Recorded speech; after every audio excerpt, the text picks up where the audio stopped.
Many of you know I'm a true advocate for taking supplementation to optimize your health, and one of the best things that you can do is to choose the right collagen. It's a building block for your entire body.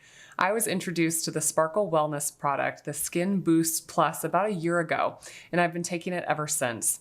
Having struggled with growing my hair out while I was prepping for the Mrs. America pageant, the Skin Boost Plus product could not have come at a better time. It's formulated with a special bioactive collagen known as Verisol.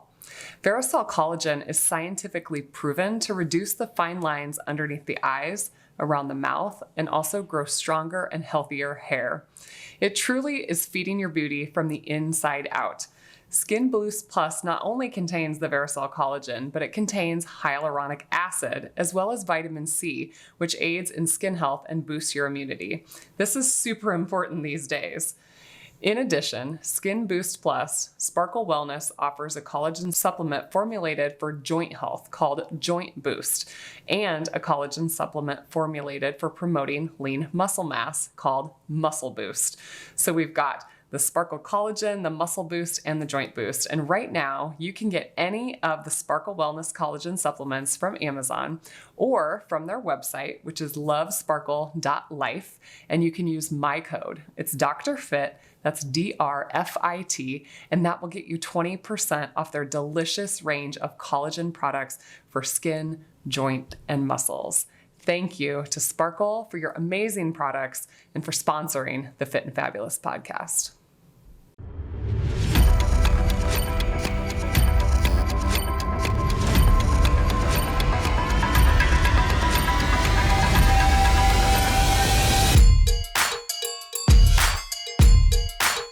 Welcome to the Fit and Fabulous podcast with Dr. Jaime Seeman.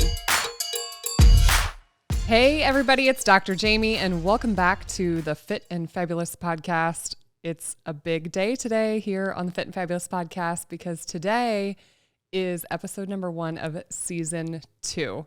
I just want to say thank you to everybody that downloaded and listened to all of our episodes in season 1. Every time you guys leave a review on Apple Podcasts, you share, you click, you like, you subscribe on YouTube. You guys are helping me out so much in spreading these important messages to the world. So thank you from the bottom of my heart for making season 1 a big success.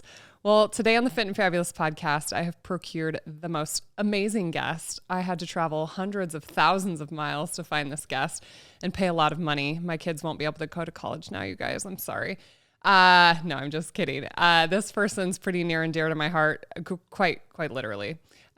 He is the one and only Sergeant Fit and Fabulous, Mr. Ben Seeman. Welcome to the Fit and Fabulous podcast. So excited to be here. There's nowhere else I would rather be than sitting next to my true love. Oh, okay. Well, what we did was we went to the Instagram world and we asked what you wanted us to talk about. So I've got lots of topics that we're going to address today, but I guess we'll just start off. Tell us, I think there's a little bit of confusion maybe in the story about how we met, who pursued who. So I'm going to let him tell his version of the story first, and then I will correct any inaccuracies in any of his stories, because that's what I do as his wife. Okay? All right. Okay, tell people how we met. Well, it was a beautiful evening, the night of one of my good friend's birthday parties, and coincidentally just broken up with my other girlfriend. So we were in a dorm room at University of Nebraska. Nothing like a college dorm room. Right. Beautiful. So my friend Dan had said, hey, there's this girl that, I know pretty well, and she's going to come down to hang out. And I was just kind of like, yeah, whatever. And so you came down that night, and I don't really remember much about that night as far as like talking to you, but then later. Because you didn't.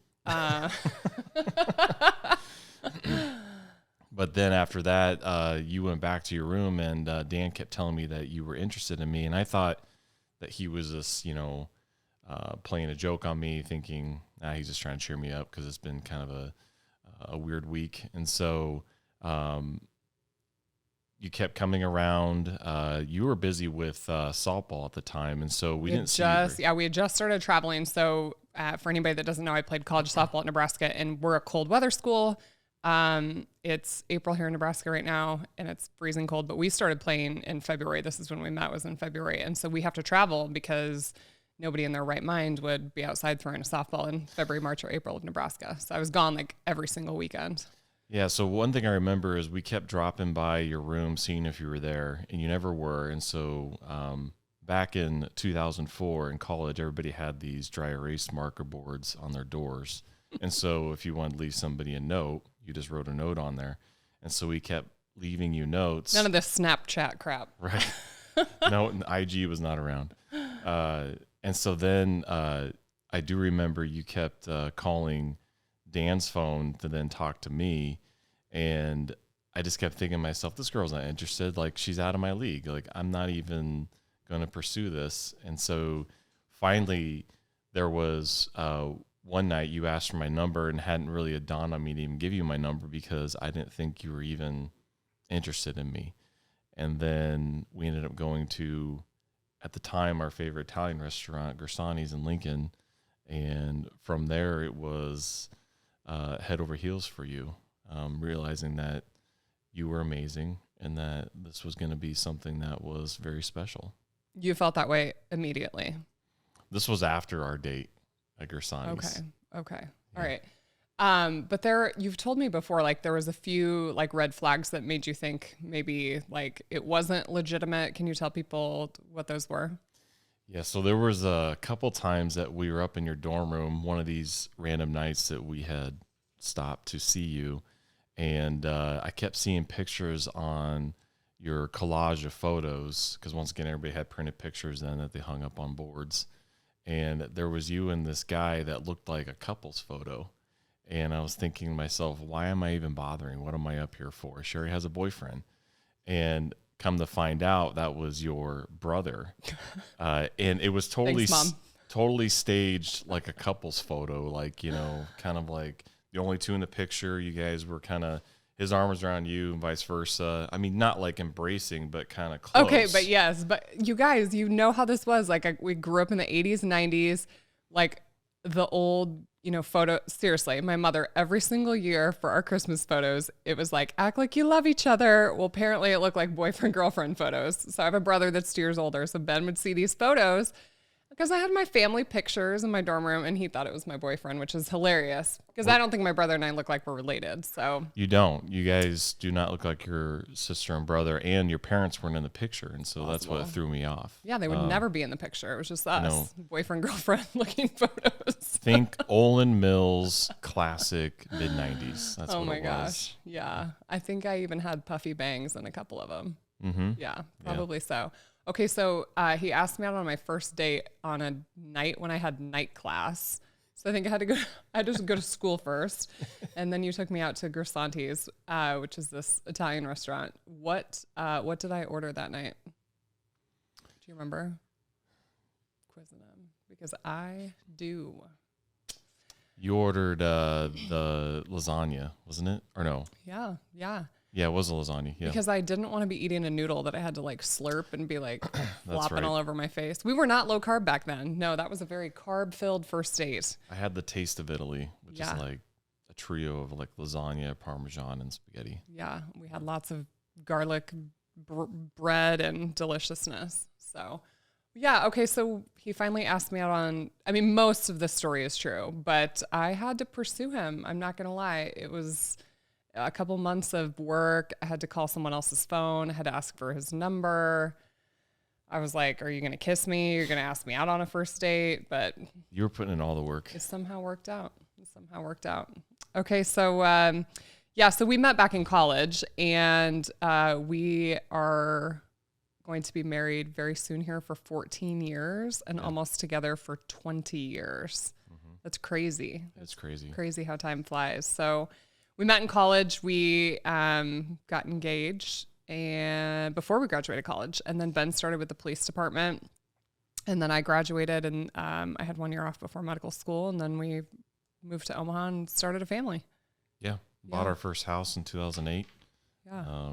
And the rest is history. Thank you. Thank you for listening to today's episode. Okay. All right. So let's go to some of these Instagram questions. A lot of people are asking, babe, about successful relationships, like real world stuff, like how you guys have worked through and conquered. Because like I just said, we've been together for almost 20 years now, married for almost 14. We've got 3 kids. I'm going to let you take this one first. How do we get through real world stuff? We've gone through lots of different phases in our life, I would say. Yeah. I mean, and every phase is different. You know, we had to, you know, go through the phase that we got married when we were 23, 24, right out of college. And then you started med school a year later. I was already working on the police force. And so just dealing with the stresses of, you know, having a new career, you were studying day in and day out, 24/7. I think if you just put through all those phases, not only starting with that, but then starting to have a family with the kids, I think we got through it because we're prioritizing communication and talking about things, and, you know, never letting things get in the way of us spending time, prioritizing that time. I think that was a huge part of why we're able to get through all these different times in our lives and also continue to pursue other ones. Yeah. I mean, I think our crazy schedule honestly works really well for us because there's never really been an opportunity in our life for things to become like bored and stale. I mean, we literally got married after college, bought a house, moved to Omaha. You were working nights and weekends as a police officer. I'm studying like 190,000 hours a week in medical school. We were really kind of, you know, like living in opposite worlds. So then the time you do have together is so special. We did lots of vacations. That was back when the economy was like horrible. So Ben and I used to take these super cheap vacations to Las Vegas. If you guys don't know, we love going to Las Vegas. We love gambling, going to shows, you know, the food and all those things. But we used to be able to get really cheap flights to Vegas. And then our goal was to try to pay for the trip by winning at like the blackjack table. And we did do machines. it a few times. Yeah. It was great. It was super fun. Okay, so then it was really, I think, you that convinced me that we should get pregnant in medical school with our oldest daughter. He always said, like, I don't want to be an old dad. And I mean, we got married younger than I think a lot of people are these days, and, you know, had our kids pretty quickly. And I don't even know where I was going with that. Well, I mean, I do remember telling you that when we first started dating, you know, when I knew that this relationship was going further than just dating, that if we were going to have kids someday, I didn't want to wait until we were like in our 30s because, you know, I wanted to be a dad that had plenty of energy, able to go out and play basketball with the kids, wrestle around, you know, be an active dad with them. And that was one of my goals. And so, you know, the way I see it now, you know, we're able to do what we want with them, go on nice vacations, you know, do the skiing trip like we did the last spring, and you and I were skiing right along with them, and not feel like we're, you know, sore and can't be active, anything like that. And so I just think it's also a good example for the kids that, you know, we didn't mess around. We had our goals set. We knew what we want, and might as well go after them now instead of like wasting years. Okay, so the original question was like how we work through stuff. That's where I was going with it. So we got pregnant in medical school, and you were working nights and weekends as a police officer. I only got basically 4 weeks of maternity leave. Your mom helped us out incredibly with like watching the baby, you know, before they were even old enough to go to a daycare. But you literally are one of the most amazing dads, seriously, because I see a lot of fathers.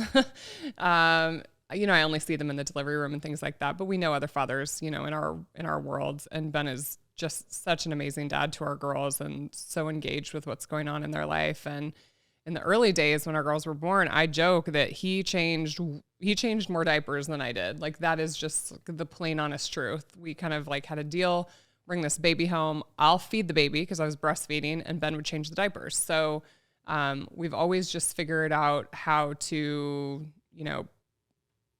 participate in the teamwork, I think some people like that burden falls on, one parent or the other, like one's providing for the family, one's got a parent, and that's just never how our life has ever run. Yeah, we had a good system. You would wake up with a baby. I would take, them into the other room, change, and then you would feed him and we would go back to bed. I mean, it was good. Yeah. And worked well. Yeah, so it did. And then we did it again. And then again, we couldn't figure out what the problem was, but yeah, I don't know how this happened. Do you know how this happens? Where do babies come from? What's that like having your children ask at the dinner table how the babies come out? Oh, it's interesting.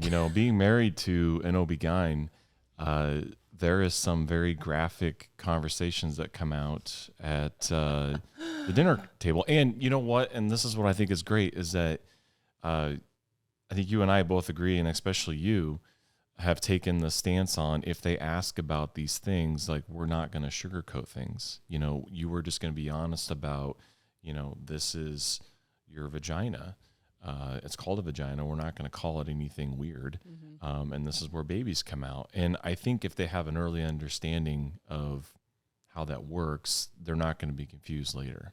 Yeah. Yeah. We're going to have a whole podcast on this, you guys, but I read this book this last year called My Daughter's Bedroom. And it just talks really about raising girls and when they're young, the way that you talk to them about their bodies and their body parts and sex. And of course, like working in women's health, it's something that's so important to me. Now having 3 daughters and, addressing that conversation, but Ben is so brave because I can just see the look in your eyes when we were at Jimmy John's and our oldest daughter, Brooklyn, looked at me and she's like, Mom, when you cut the baby out, do you use scissors?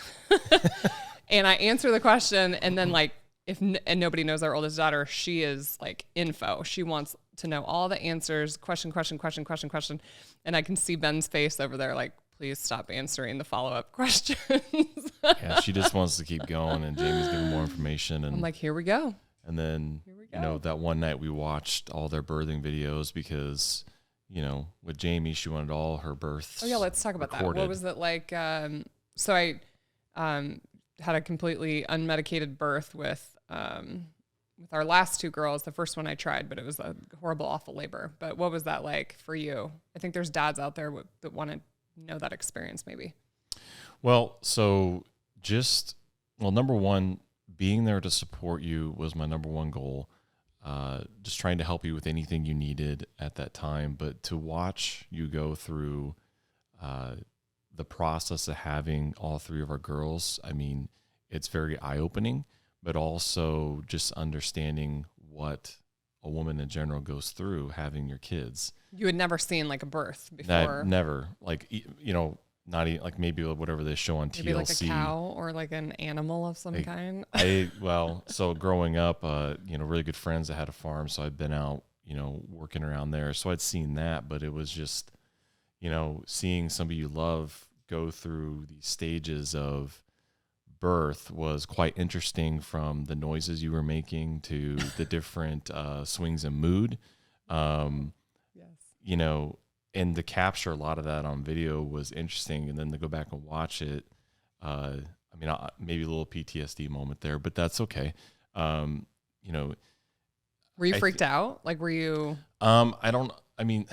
A couple times kind of freaked out because I feel like I'm kind of a helper by nature. Like, I want to help solve this situation. Maybe that's why I'm still drawn to law enforcement. I'd agree with that. But I couldn't help you because number one, it's not my expertise, but also it was just a process you had to go through. And then I had to let the nurses that were there being helpful deal with it. And so, at one point, when you're making these sounds that sound like there's some sort of thing that's I believe you called me body. A barnyard animal. I mean, we can just say it. Yeah, we can just say it. Yeah, barnyard animal is probably a good description. And then at one point, I can't remember which labor it was, your mom was in the room and she was trying to be helpful because she's helpful by nature too.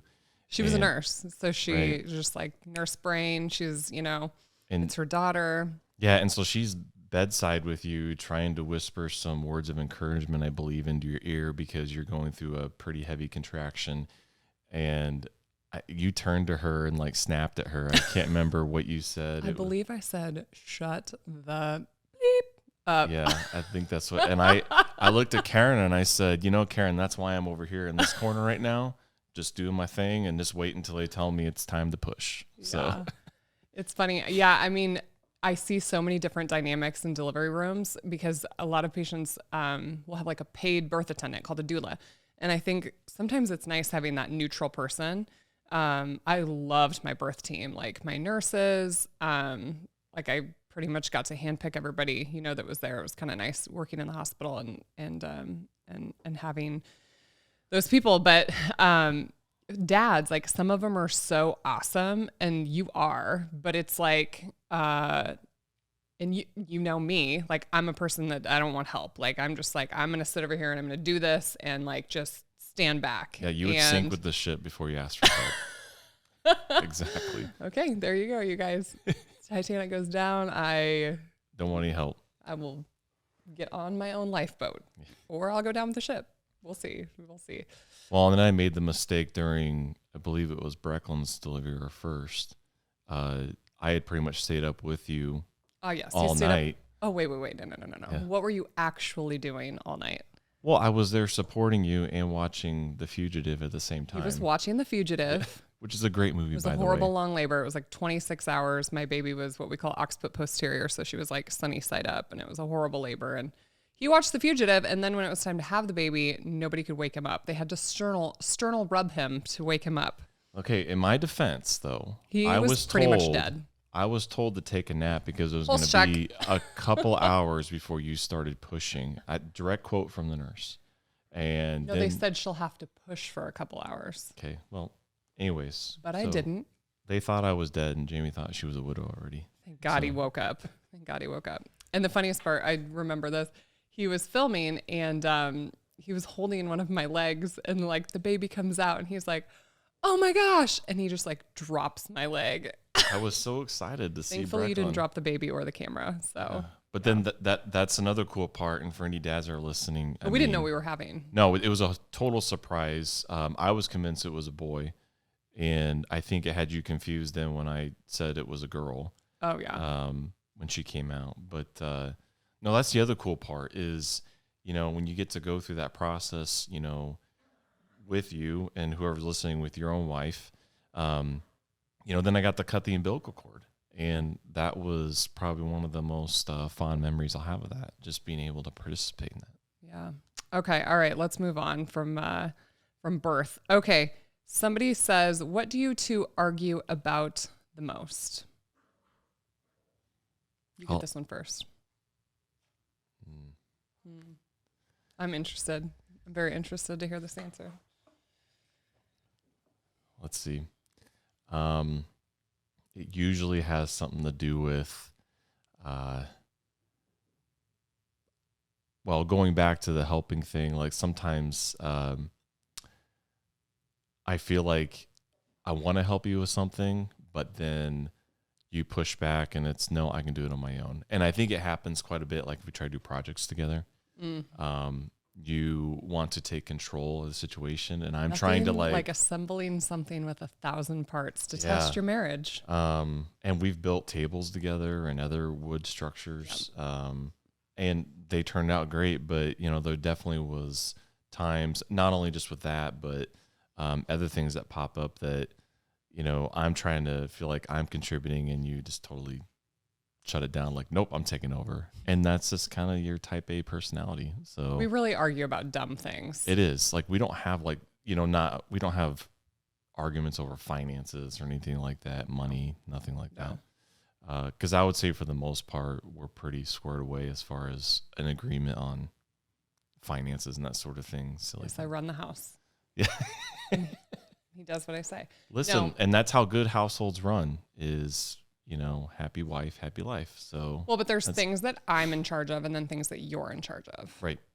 Like, I just throw out an example. Like, I run, like the banking stuff, but you're in charge of licensing vehicles. Mm-hmm. Or I'm in charge of, I don't know. I mean, I feel like there's like things that we both take ownership of, but we try to do our equal parts. Yeah. Like I do the trash. If there's any, take out a trash bag. Don't act like I don't take out the trash. where do you throw that trash though? Oh, outside the door, and then he takes it to the trash bin. So you don't complete the process is what I'm saying. But I got it halfway. Well, and then I handle like appointments. Like if we have people coming to the house, like for Yeah. random things, I'll handle that.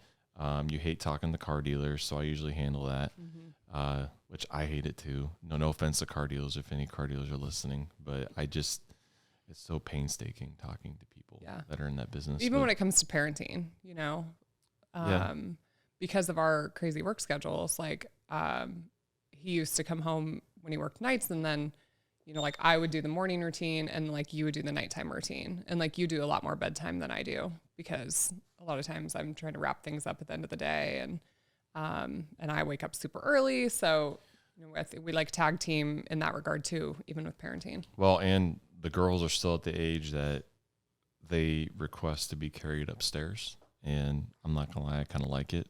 Not only especially with Brecklin, who's almost 11, it's a good workout going up the stairs with her. But then, you know, Kimber's a little chunk of monk, so I think she's over 70 pounds now. How do you say no to them? I mean, you can't. Daddy, carry me. And there's going to be a day, hopefully not soon, but that comes and they don't want to do that anymore. Yeah, and all three of our children sleep in the same bedroom. We built the house that we currently live in 2016 so they could all have their own bedrooms. And all three of them sleep in the same bedroom. So wait, hold on. You didn't answer that part of the question. Oh, what do we argue about most? Well, we argue about dumb things. I could probably count on one hand the amount of major conflicts we've ever had. And I'm not even sure what they were about. Like, that's how silly a lot of our arguments are. But I mean, I think most of the time when we argue, it just comes down to like probably lack of communication, which is probably what most people struggle with. Yeah. And I think you nailed the rabbit on the head. Our personalities. Ben is a resolution seeker. We found this even when we went through marriage counseling before we got married with our pastor. Ben will not go to bed until like things are resolved, where I would storm off and go to bed. And Jamie wants to storm off, go somewhere else, and like think about it for 24 hours. Well, because I'm just the personality type that if there's a problem, I will solve it myself. I don't need help. There's no amount of discussion that will, you know, fix this. I might be a little bit stubborn in that regard. Just a little bit? Just a little. Okay, got it. But I think through all the phases, honestly, like I said, I think a lot of our success in our relationship has come from the fact that we lived in opposite worlds for a long time, and we just figured out how to tag team our crazy circus life, you know, literally. I mean, our off days, like Ben worked Friday, Saturday, Sunday, Monday, and then I worked Monday, Tuesday, Wednesday, Thursday, Friday. And it worked for our family for so many years. And now our schedule is so much better. We're like a lot more in sync. We get to see each other. But our relationship has evolved in that regard too. And, you know, over the last year or two, we've always kind of tried to reinvent our relationship. Like at 10 years, after we've been married 10 years, we got remarried, for those of you guys that don't know.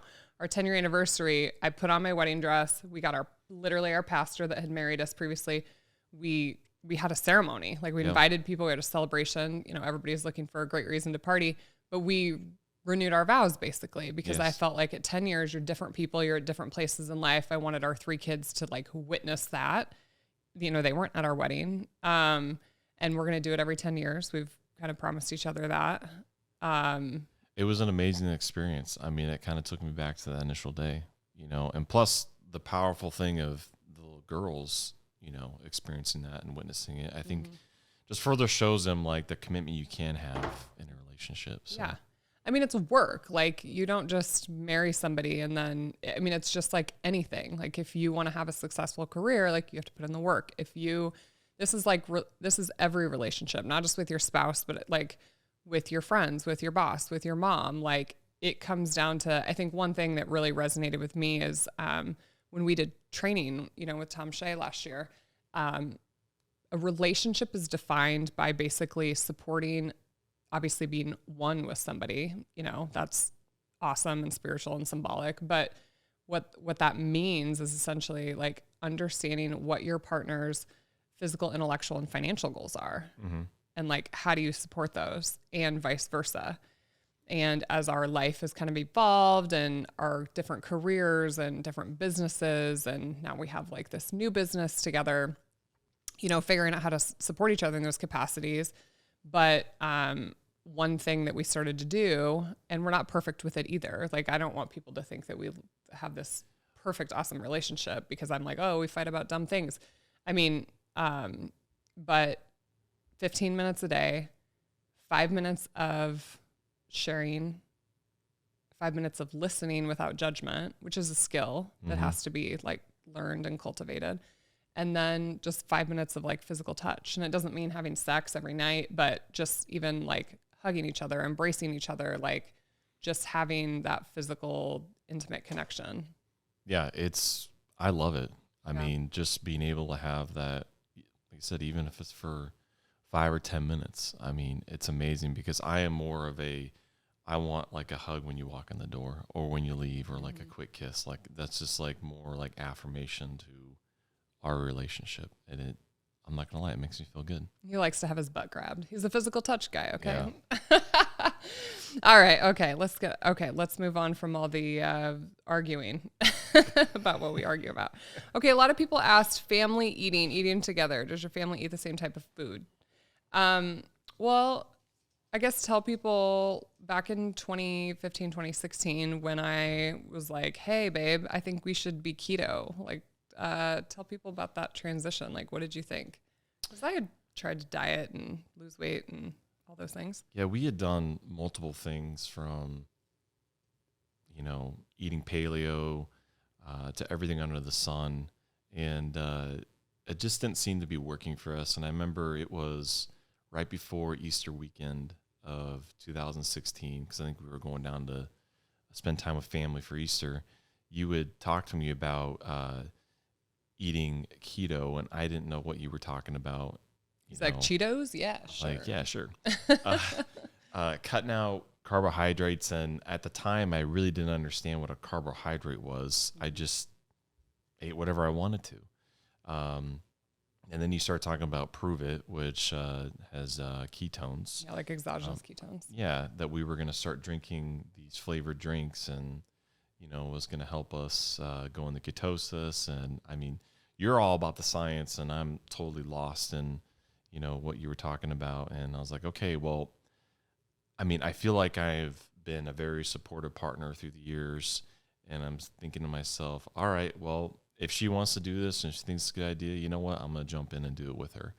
And we've never looked back since. I mean, it's been a game changer. I can remember even as a kid, up until we started eating low carb, that I had migraines horrible. Like I would have at least 4 or 5 a week, to the point that I was taking ibuprofen before we went to bed because I didn't want a migraine in the morning.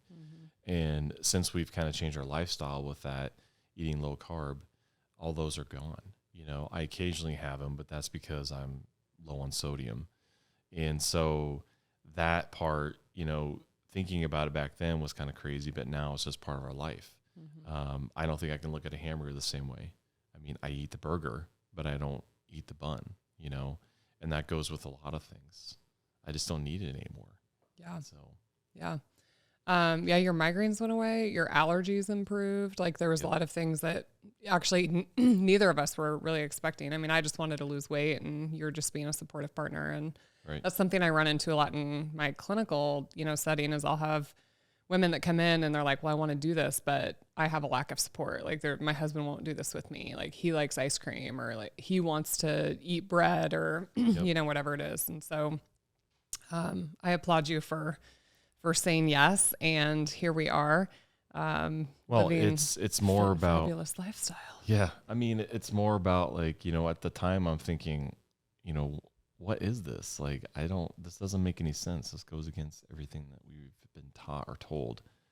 And so, But once again, it's like, I'm here for you. I'm here to, support your ideas. And so I was like, you know what, if it's crazy, whatever, we'll do it. Just like anything we've done. I mean, sounds crazy at first, but let's dive into it. Let's figure it out, And now we eat a lot of meat. Okay. I think somebody asked maybe about the family and feeding our kids. So I've talked about this on podcasts before. The girls were not, when we became keto, they were not. Like, they were still eating mac and cheese and all the things. And then I believe it was kind of our transition to carnivore where I said, okay, starting in January, I think it was like January of 2018, they're going to start eating what we eat. And I had this just preconceived notion in my head that as kids, I think as a mom, you just want to put the food on the table, everybody eat your dinner, everybody's happy, and just like move on with life. And I was amazed the things that they would eat. Like, I would cook salmon and veggies or shrimp, and they would eat it. And kids learn. There was something I saw just the other day that I just totally resonated with me. It was like, you do not have to discipline your kids. You have to show them how to be disciplined. And I was like, yes. Because I think that's something you and I have really focused on over the last, couple of years, is just modeling that behavior. And they do. They just, like, we've seen it, like, they'll come down in the gym and they'll just start picking up the light weights, or they just, Mom, why are you eating that? Okay, I'm going to eat that. Oh, I like the way I feel when I eat that. Or I'm not going to eat that sugar or candy or whatever it is because I don't like the way I feel when I do that. So I think that it's been kind of a fun evolution as a family to, like, just model that discipline and behavior and watch them become their own people. Well, I think it really resonated with me was when around not long after we talked about doing that, that Brecklin was started reading a label, and I was like, what are you doing? Like, well, I want to read how much sugar and carbs are in this. Like, you're how old? And you want to read that label to see what ingredients are in there? And so that was kind of the thing that hit home for me, is they're definitely modeling our behavior because they saw us do that and talk about it. So that's just only that's literally how kids learn everything, right? Like, they hear what you say. They're just little sponges. They're absorbing it. We never have come at the approach like that you can't have that, or that certain foods are bad. I mean, don't, like, literally, okay, our kids eat a piece of cake. They'll have some ice cream, like, every so often, but we just talk about what food does inside of our body, how it makes us feel. We just lead with empowering them with that knowledge, knowing that one day they're going to spread their wings. Well, our youngest isn't. Kimber's going to live with me forever. Jamie already informed me Kimber's never moving out.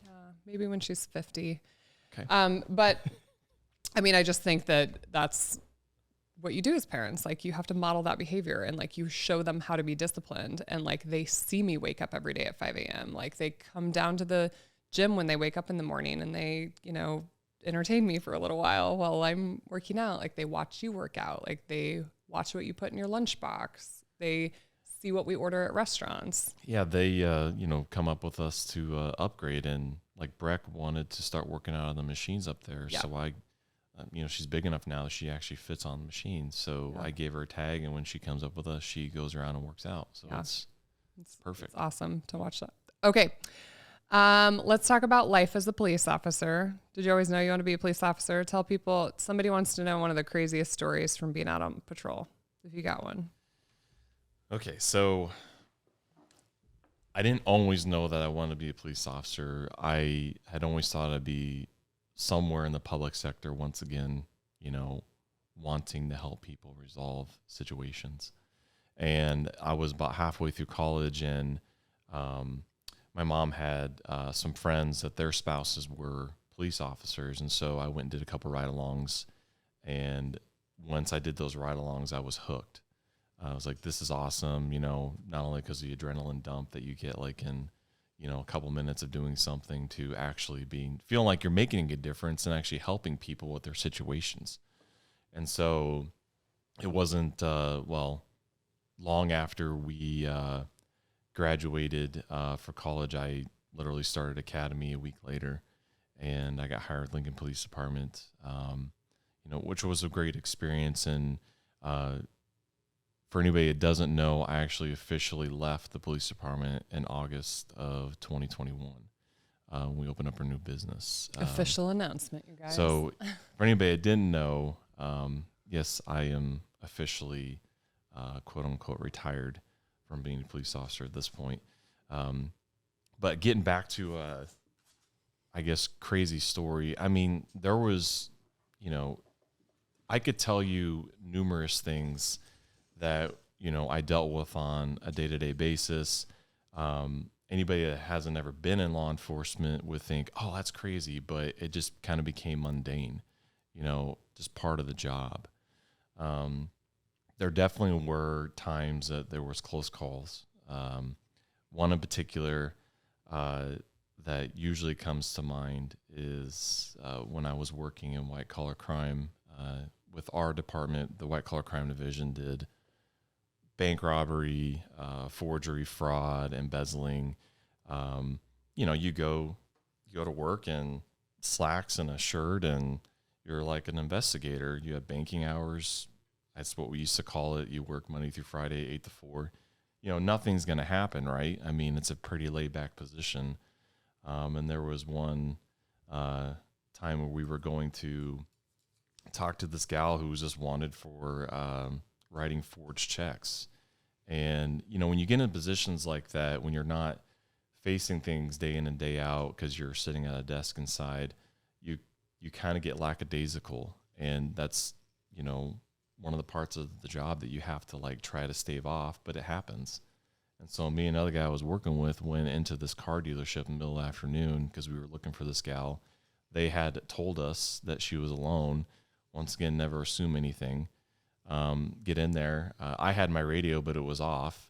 My other partner I was with left his radio in the car, and we didn't tell dispatch where we were at. Big number one red flag for officer safety. And so we get in there, and like there's two guys that are there that we didn't know were going to be there, but we knew who they were. They all had felony warrants for pretty bad things that they'd committed. And so it was almost kind of like that, you know, deer in the headlights kind of stop for a minute, like time stops, you know. And we realized we had to deal with them over this female first. And so when my partner went over to arrest him, he was in a seated position. He got one handcuff on, and then the fight was on. And the other guy started running out, so my attention was on him. But my attention went back to the guy I was with because he immediately said he's got a gun. And so I had to immediately turn my attention over there. And he was able to basically just like bear hug him and crawl on top of him.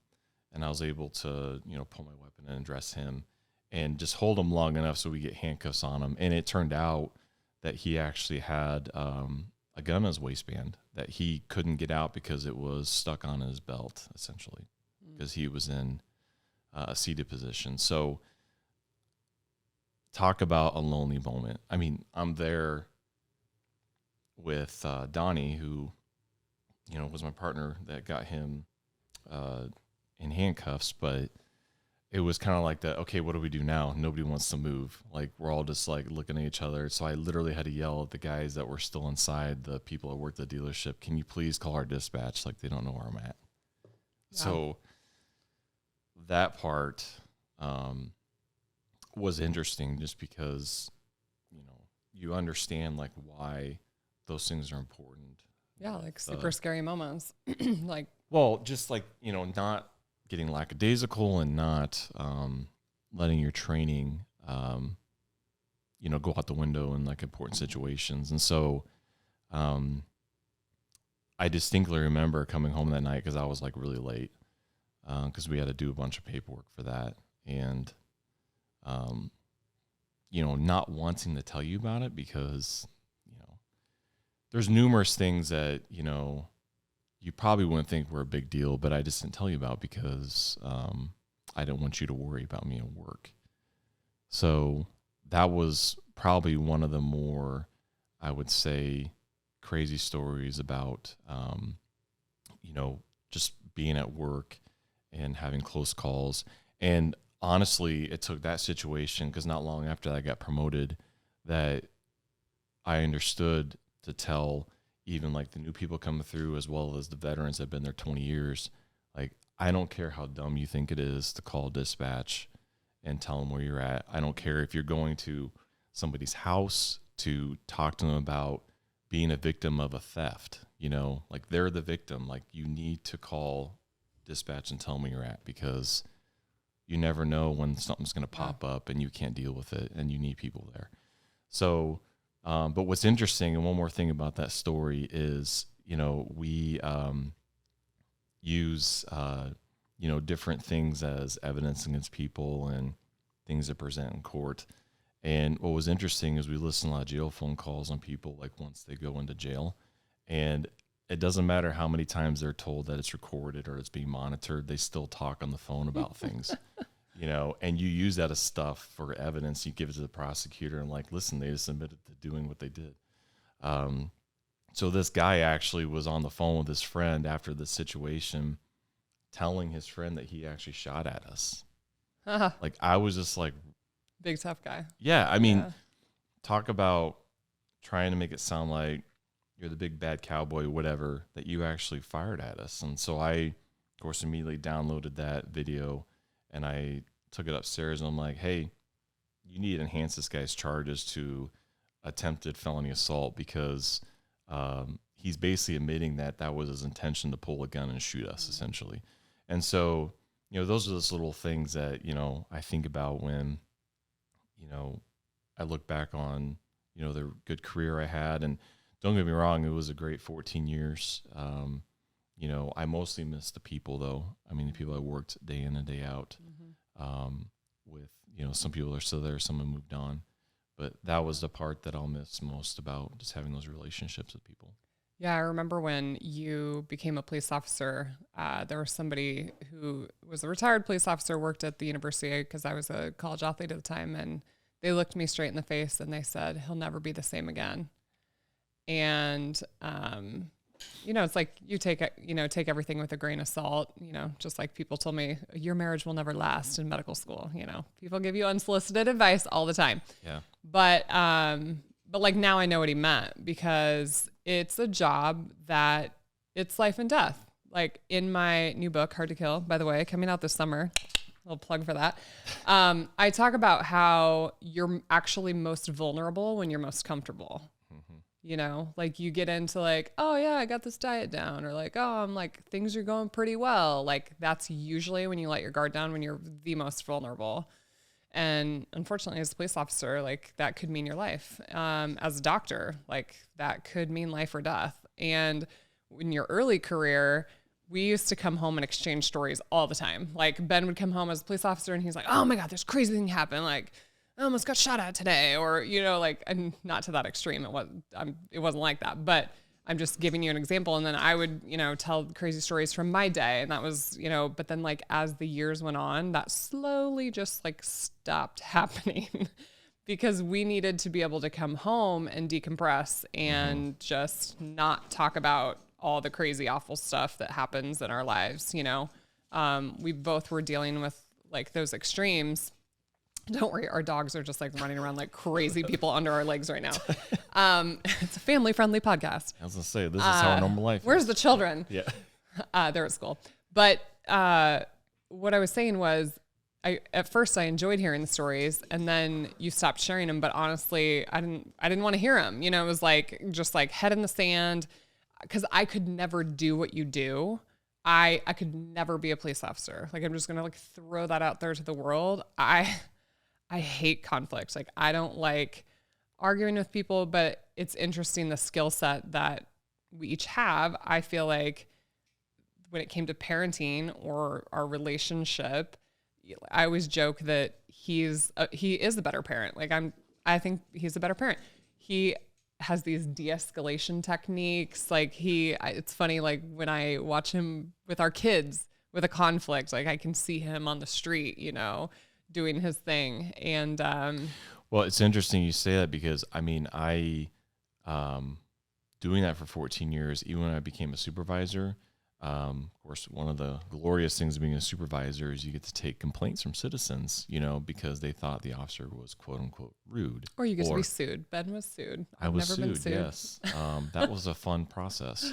But I never liked handling that stuff over the phone. I wanted to go out to that person and talk to them and have a human-to-human contact. Mm-hmm. And that was because it changed the dynamic a little bit with people. Like if you actually were standing in front of them, talking. And so that was one thing I always enjoyed doing, and I felt like I got better rapport out of it too, when you're actually a human-to-human contact. Yeah.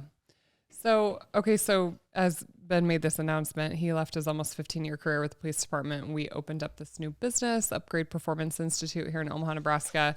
You guys, Sergeant Fit and Fabulous might have more stalkers than I do. I'm just going to say that, okay? And but it was a great transition, for us and our life, and for you to be, available to go to the kids' soccer games and basketball games. And there was things that you felt like were missing, and time is very precious, and, it was time. But a conversation you and I have been having is you have colleagues that are leaving, police departments are suffering. They can't find good applicants right now. It's not the sexiest time in the world to be a police officer. What's your thought? Because you worked in the trenches and I didn't, but what's the solution to that? Is there one, does it get better with time? Cause it's rough. Well, it's police life right now. It is. And I don't know if there is a catch-all, one solution. I do know that with people that are still there, and or if you're looking for applicants, there's going to have to be a time when you think about, more compensation, maybe even sign-on bonuses. I mean, I know that there's officers in other departments that are being lured away because they're being told they'll be paid moving expenses, maybe even a sign-on bonus to stay so many years. Yeah, it's hard to find good people. It is. And police officers, compared to even 25, 30 years ago, are being asked to do so much in the realm of policing. I would say the department I was at with Lincoln Police, we were on the forefront of dealing with mentally ill people, just mental health investigations in general. Oh, the people, the stories, you guys, not even just crimes, just the people that you would have to interact with on a daily basis. I was exhausted by just listening to the stories. Yeah. And it's, I thought we did a pretty good job. We had a pretty good set of rules in place as far as standard operating procedures that we were able to handle a lot of those things, because I would say the better part of 60% of our calls ended up being mental health related.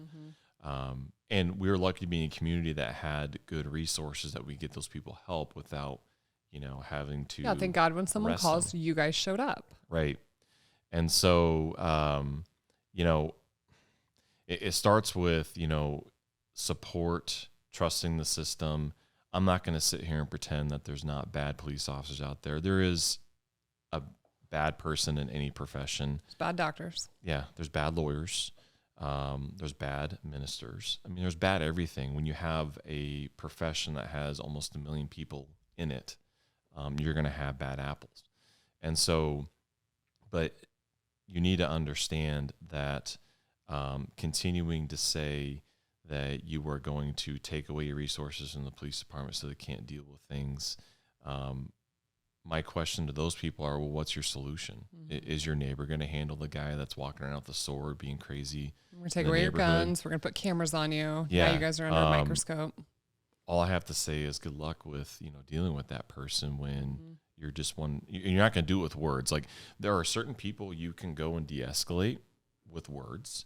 But you have to understand there are people out there that are just pure evil, and they don't care what you're going to tell them. They are determined to do damage and determined to cause fear in people and or injury. And so you have to have other tactics to deal with that stuff. And it's not your mental health advocate. It's not your neighbor, Joe Bob next door, that's going to deal with it. And so, I think that you need to analyze situation from it's a service that's been neglected too long. You need to make the profession more competitive for people. So if you want safe and security in your neighborhood, in your community, then you have to invest in public service and also the fire department. You need to invest in those type of positions. I'm all for if they want more mental health advocates in the profession, but you also have to understand that you're still going to need the police to deal with certain situations that this unarmed person can't. And so just to give everybody like kind of like a picture here, when I applied in 2007, there was almost 1,000 applicants just from my class. You know, obviously that was whittled down through testing and psychological exams and lie detector tests, all that stuff. That's how I knew I could marry him. He passed the police test. I tell you what, I was innocent, hadn't done anything wrong, but as soon as you get that lie detector test hooked up to you, you feel like the weight of the world is on you and that you are Satan, you're going to hell. Like, you know, it's funny when they start asking you things during that test that they're like, okay, you're lying to me. I'm going to step out of the room. I'm going to let you think about that for a little bit, and I'm going to come back. And you're sitting there searching, what am I lying about? Like, stir your guilty conscience. I have no like idea a bowl what of soup. Right. I have no idea what this guy's talking about. So as soon What as kind he of comes word back vomit in, comes out. right. As soon as he comes back in that room, I started thinking about everything that I did as a teenager, as a kid. I ate so-and-so's house. I paintballed so-and-so. I did this. I did that. Like, you just start naming Scratched anything. my butt with my brother's toothbrush. Right. Under the sun. Just to like, here you go. I'm not lying. This is all the information I have.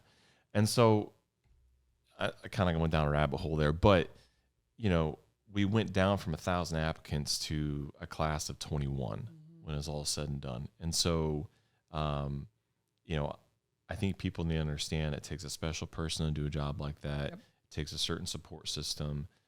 But at the end of the day, you also have to make it a lucrative thing where you're going to get the best applicants you can to do that job. Mm-hmm. Mm-hmm.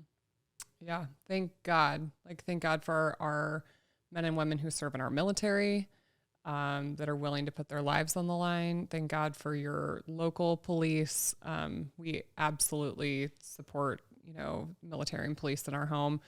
It's near and dear to us. And like I said, I could never do it. So I thank God that there's somebody braver than me that is willing to do that job and put that uniform on every day, knowing that, you know, they might go to work and not come home like that. There was multiple times in your career, you know, Carrie Roscoe's death, Ben lost one of his good buddies, like very shortly before he left the police department, in a very senseless, you know, act and sacrifice, you know, made the ultimate sacrifice and left behind a wife and kids. And these are real world things. And, so it's nice to have you around a lot more. And, obviously, you know, you could die in a car accident too. I mean, these are just realities of life, and you guys will read a lot more about our story in Hard to Kill.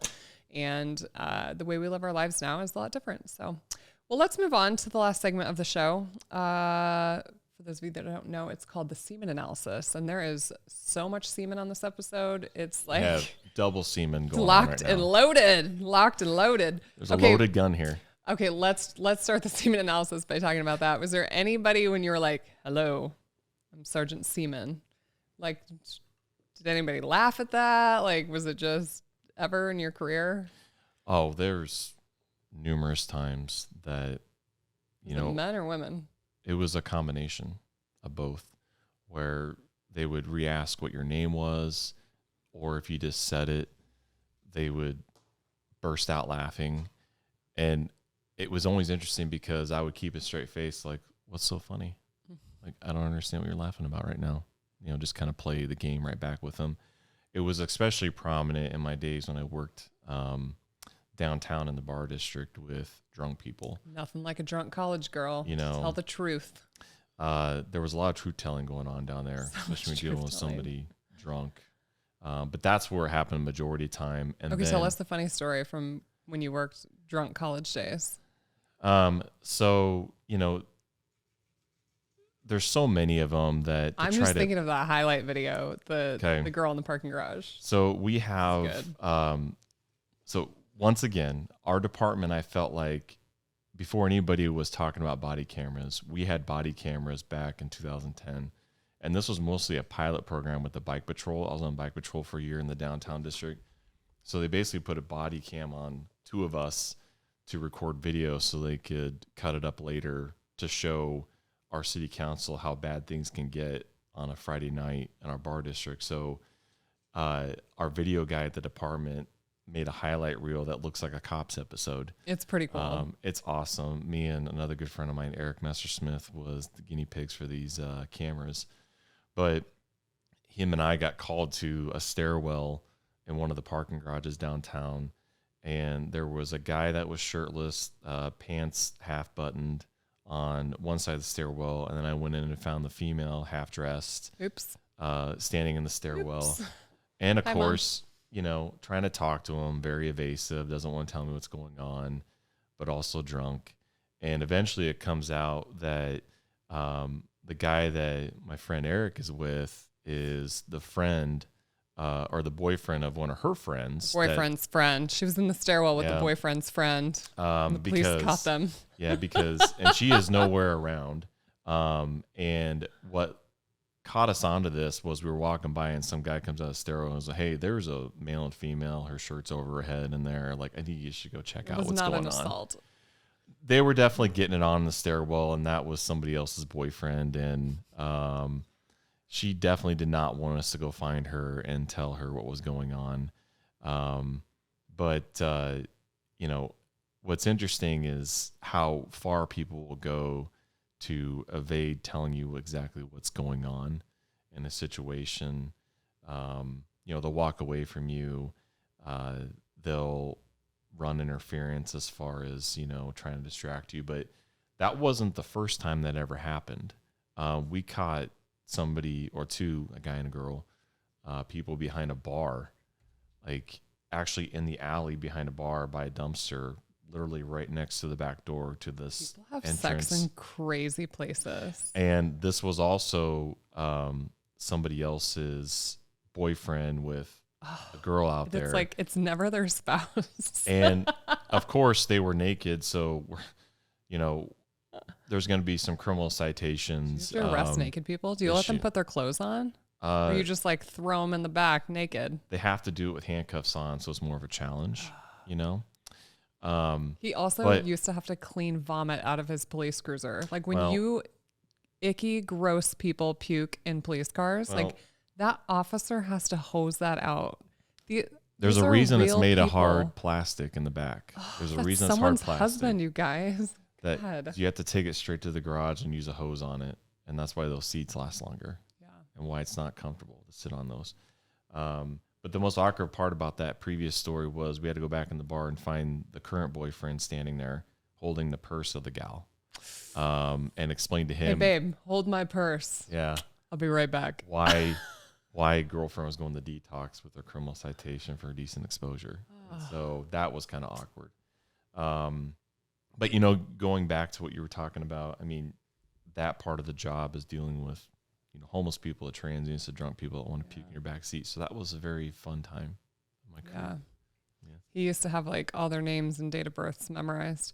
Okay, so who would win in an arm wrestling match? I don't think we've ever tried this. We could do this live, like right here. Like we just clear the table. Yeah. Okay, I'm sure he would beat me because the next question is who's stronger. I feel like it depends. Depends on the lift we're doing. Squat or a bench. I don't know.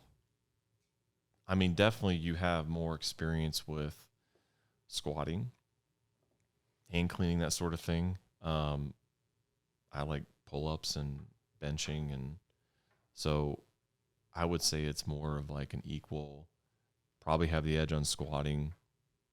I have the edge like on pull-ups and bench pressing. I mean, you know, upper body strength. So, I mean, I can still carry around. That's what the lift is. Yeah. All right. Well, we got to wrap this up. So thank you guys. Thank you for coming on the Fit and Fabulous podcast. Anything for you, Thanks babe. Everybody for checking in with season 2. We'll be around. We've got lots of amazing guests coming up on season 2 here. And make sure you share this episode with somebody that you love. And we'll have to do round 2. So yeah, I'm looking forward to it. This was fun. okay, awesome. All right, you guys, thanks for listening. Make sure you download, like it, share with all your friends, and we'll catch you on the next episode.